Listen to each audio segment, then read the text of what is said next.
Praise the lord. యేసయ్య నామమునకు మహిమ కలుగును గాక. ఈ ఉదయకాల సమయంలో డైలీ బడి కార్యక్రమాన్ని చూస్తున్న ప్రేమన ఆత్మీయులారా, మీకు అందరికీ యేసయ్య కృపా పరిచయ తరఫున నా హృదయపూర్వకమైన వందనాలండి. మరి దేవుడు మనల్ని ప్రేమించి ఒక నూతన దినాన్ని ఆయన దయాకిరీటంగా ఆయన ఉచితమైన కృపచేత మనకు అనుగ్రహించాడు. అందును బట్టి మరి దేవాది దేవునికి రెండు చేతులెత్తి స్తోత్రం చెల్లిద్దామండి. స్తోత్రం అయ్యా దేవా, ఈ నూతన దినాన్ని మాకు ఇచ్చినందుకు స్తోత్రం స్తోత్రం స్తోత్రం స్తోత్రం స్తోత్రం. మమ్మల్ని సజీవ లెక్కలో చేర్చినందుకు స్తోత్రం స్తోత్రం స్తోత్రం స్తోత్రం స్తోత్రం స్తోత్రం స్తోత్రం స్తోత్రం స్తోత్రం స్తోత్రం స్తోత్రం స్తోత్రం స్తోత్రం స్తోత్రం స్తోత్రం స్తోత్రం స్తోత్రం. ఈ దినము తలపెట్టే ప్రతి కార్యము యేసయ్య సఫలం చేయనట్లుగా స్తోత్రం చెల్లిద్దామండి. స్తోత్రం స్తోత్రం స్తోత్రం స్తోత్రం స్తోత్రం స్తోత్రం స్తోత్రం స్తోత్రం స్తోత్రం స్తోత్రం. ఈరోజు మరి ఉద్యోగాల నిమిత్తమే కానీ, వ్యాపారాల నిమిత్తమే కానీ, అలాగే మరి స్కూళ్ళకు కాలేజీకు వెళ్తున్నటువంటి ప్రియబిడ్డలకు దేవుడు క్షేమకరమైన ప్రయాణంలో అనుగ్రహించినట్లుగా స్తోత్రం చెల్లిద్దామండి. స్తోత్రం స్తోత్రం స్తోత్రం స్తోత్రం స్తోత్రం స్తోత్రం స్తోత్రం స్తోత్రం స్తోత్రం స్తోత్రం స్తోత్రం స్తోత్రం స్తోత్రం స్తోత్రం స్తోత్రం స్తోత్రం స్తోత్రం. అలాగే ఈరోజు మరి పెళ్లి రోజులు కానీ, అలాగే మరి పుట్టినరోజు జరుపుకున్నటువంటి బిడ్డలకు దేవుడు మరి తన మహాకృపను అనుగ్రహించి సంవత్సరం అంతా కూడా కాచి కాపాడి మేలులతో ఉపకారాలతో మరి బిడ్డలను దీవించినట్లుగా స్తోత్రం చెల్లిద్దామండి. స్తోత్రం స్తోత్రం స్తోత్రం స్తోత్రం స్తోత్రం స్తోత్రం స్తోత్రం స్తోత్రం స్తోత్రం స్తోత్రం స్తోత్రం. ఈరోజు ఎగ్జామ్స్ రాసినటువంటి బిడ్డలకు మరి దేవుడు చక్కటి ఆలోచనలు ఇచ్చేలాగున, జ్ఞానం ఇచ్చేలాగున, ప్రతి క్వశ్చన్కి మంచిగా ఆన్సర్ రాసే కృపను దేవుడు ఇచ్చినట్లుగా స్తోత్రం చెల్లిద్దాం. స్తోత్రం స్తోత్రం స్తోత్రం స్తోత్రం స్తోత్రం స్తోత్రం స్తోత్రం స్తోత్రం స్తోత్రం స్తోత్రం స్తోత్రం స్తోత్రం స్తోత్రం స్తోత్రం స్తోత్రం స్తోత్రం స్తోత్రం. ఈ దినమంతటి కావలసిన కృపను దేవుడు మనకు అనుగ్రహించినట్లుగా స్తోత్రం చెల్లిద్దాం. స్తోత్రం స్తోత్రం స్తోత్రం స్తోత్రం స్తోత్రం స్తోత్రం స్తోత్రం స్తోత్రం స్తోత్రం. ఆమేన్. ప్రతి వసంతము నీ దయా కిరీటమే, ప్రకృతి కలలన్నీయు నీ మహిమను వివరించునే. ప్రతి వసంతము నీ దయా కిరీటమే, ప్రకృతి కలలన్నీయు నీ మహిమను వివరించునే.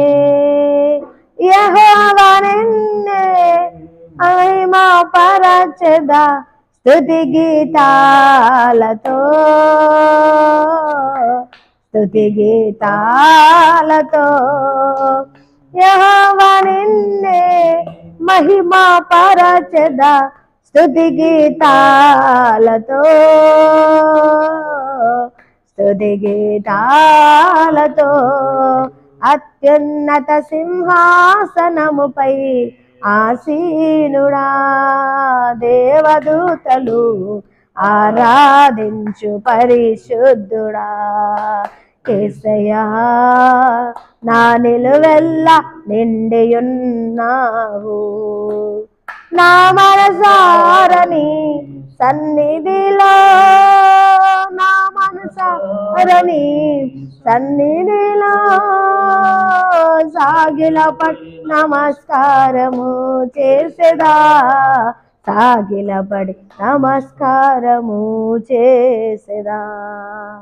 ఆమేన్. హల్లెలూయా హల్లెలూయా. ఈ డైలీ బ్రెడ్ అంతటికి మరి దేవుడు మనకి ఇచ్చినటువంటి వాక్యం చదువుకుందామండి. అరుణోదయ ప్రార్థన డైలీ బ్రెడే కానీ అరుణోదయ ప్రార్థన అండి.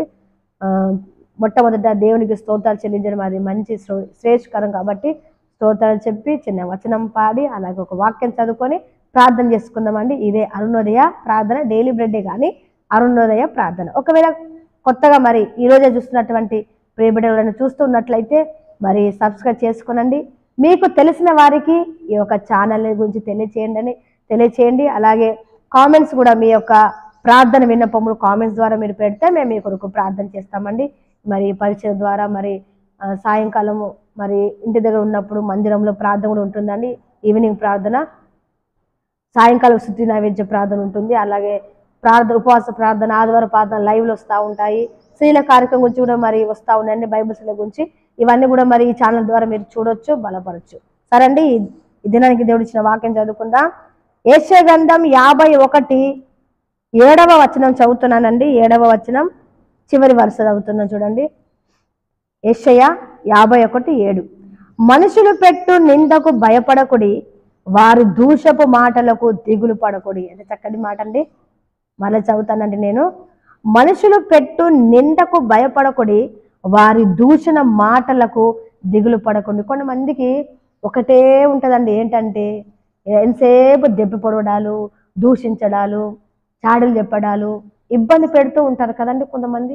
మనం చేయకపోయినా కూడా, మన తప్పు లేకపోయినా కూడా, మన ఏది కూడా మనది ఏ తప్పు లేకపోయినా కూడా మన గురించి మరి అబద్ధాలు చెబుతూ ఉంటారు కొంతమంది. పని అంతే. అప్పుడు మనం ఏం చేయాలి? ఏడ్చుకుంటూ కూర్చోవాలి కదండి. కాదు, ఏడ్చుకుంటూ కూర్చోవద్దు, దిగులు పడకూడదు. దేవుని వాక్యం కంటే మనకి ఏదైనా ఎక్కువ ఉందా అండి? దేవుని వాక్యం ఏం చెప్తుంది? ఎవరైనా మిమ్మల్ని దూషిస్తే, మిమ్మల్ని ఇబ్బంది పెడితే, మిమ్మల్ని అవమానపరిస్తే, మిమ్మల్ని దూషిస్తే ఏం చేయాలంట? మనుషులు పెట్టు నిందకు భయపడకూడదు. నిందలు పెడుతుంటే భయపడకూడదు, వారి దూషణపు మాటలకు దిగులు పడకూడదు. స్వయంగా యేసు ప్రభు ధన్యతల కొండ మీద ఒక మాట చెప్తాడండి. చూడండి, మత్తయి సువార్త 5వ అధ్యాయము 11లో, నా నిమిత్తము జనులు మిమ్మల్ని నిందించి హింసించి మీ మీద అబద్ధముగా చెడ్డ మాటలలో పలుకున్నప్పుడు మీరు ధన్యులు, సంతోషించి ఆనందించండి. ఎవరైనా మీ మీద చెడ్డ మాటలు చెప్తున్నారా, దూషిస్తున్నారా? ఆనందించండి, సంతోషించండి అని యేసయ్య చెప్తూ ఉన్నాడండి. దేవుడు చెప్తూ ఉన్నాడు. ప్రేమ దేవుని బిడ్డల మా కూడా మరి ఈ సేవ పరిచర్యలో ఎన్నో నిందలండి, ఎన్నో నిందలు, ఎన్నో మరి దూషణపు మాటలు, అబద్ధపు మాటలు మా మీద వేస్తూ ఉన్నారు. మాకు తెలిసినప్పటికీ మేము ఆశ్చర్యపడలేదు. ఎందుకంటే ఇదిగో దేవుని వాక్యం ఏం సెలవిస్తుంది? సంతోషించి ఆనందించండి అని దేవుని వాక్యం సెలవిస్తుంది కదా. కాబట్టి మేము ఎప్పుడు దిగులు పడలేదండి, ఆశ్చర్యపడలేదు, బాధపడ్డాం అంతే. ప్రభు ఇలా చెప్తున్నారు, ఇలా చెబుతున్నారు ప్రభు అని బాధ. ఎందుకంటే నరమాత్రులం కదండి, మట్టివారం కదా. ఎన్ని వాగ్దానాలు, ఎన్ని మాటలు ఉన్నా కొంచెం మరి దిగులు పడుతూ ఉంటాం. కానీ దేవుని వాక్యం ఏం తెలుసు అంటే, నా నిమిత్తం మిమ్మల్ని హింసిస్తున్నారా, దూషిస్తున్నారా, చెడ్డ మాటలు పలుకుతున్నారా, మీరు సంతోషించి ఆనందించండి, మీ ఫలము అధికమవుతుంది, మీరు సంతోషించండి, మీరు ఆనందించండి, మీరు గంతులు వేయండి అని దేవుని వాక్యం సెలవిస్తుంది కదా అని ఈ వాక్యం బట్టి మరలా మేము ధైర్యం తెచ్చుకుంటాం. ప్రేమ దేవుని బిడ్డలారా, ఇదిగో ఉదయకాల సమయం మిమ్మల్ని ఏమైనా దూషిస్తున్నారా, నిందిస్తున్నారా, అబద్ధంగా మీద చెడ్డ మాటలు ఏమైనా చెబుతున్నారా, మీరు భయపడకండి. దేవుడు నీకు ఫలము అధికంగా చేస్తాడంట. హల్లెలూయా, హల్లెలూయా. ఒక సేవకుడు తన కోడలతో చెప్తాడంట, ఏమనంటే ఎప్పుడైనా ఎవరైనా ఆ సేవకునికి ఏమైనా నిందలు వచ్చాయనుకోండి, బాధలు వచ్చాయనుకోండి, అమ్మాయి ఈరోజు చికెన్ చేయి అంటాడంట. ఎందుకు మామయ్య చికెన్ అంటే, మరి దేవుడు ఏం చెప్పాడు? మనలో ఎవరైనా నిందిస్తే, హింసిస్తే, చెడ్డ మాటలు పలుకుతే, మన మీద చెబితే మనం సంతోషించి ఆనందించాలి కదా. అందుకే మనం సందర్శిద్దాం, లేదా మనం చికెన్ చేసుకుందాం. ఎందుకంటే పరలోకములో మనకు ఫలము అధికమవుతుందని యేసయ్య చెప్పాడు కదా అని చెప్తాడంట. నిజమే కదండి, సంతోషించాలి, బాధపడకూడదు, ఆధారపడకూడదు. వారు నన్ను ఇలా అన్నారే, నేను చేయలేదు కదా, నేను అనలేదు కదా, నా తప్పేం లేదు కదా.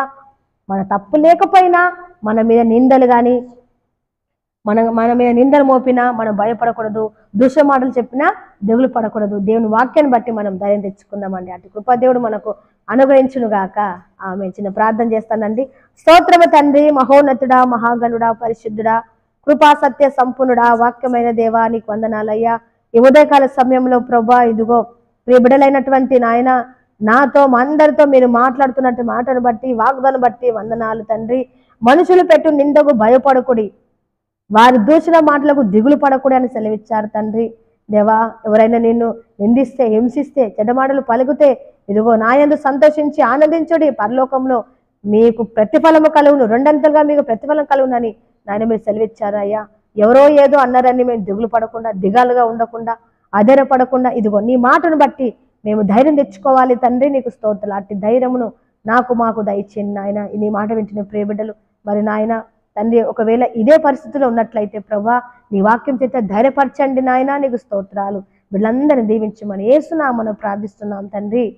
ఆమేన్. అందరికి వందనాలండి. ఈ దినమంతా దేవుని మహాకృప మనందరికి తోడై నడిపించునుగాక. కృపాక్షేమములే మన వెంట వచ్చునుగాక. ఆమేన్. Praise the lord.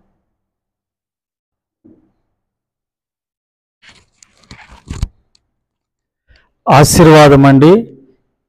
త్రియేక దేవుని కృప, తండ్రి, కుమార, పరిశుద్ధాత్ముడు సదా ఈ రోజంతా వాక్యం విన్న మీకును పరిశుద్ధులందరికీ ప్రభు రాకడ వరకు తోడయండి నడిపించునుగాక. ఆమేన్. ఆమేన్.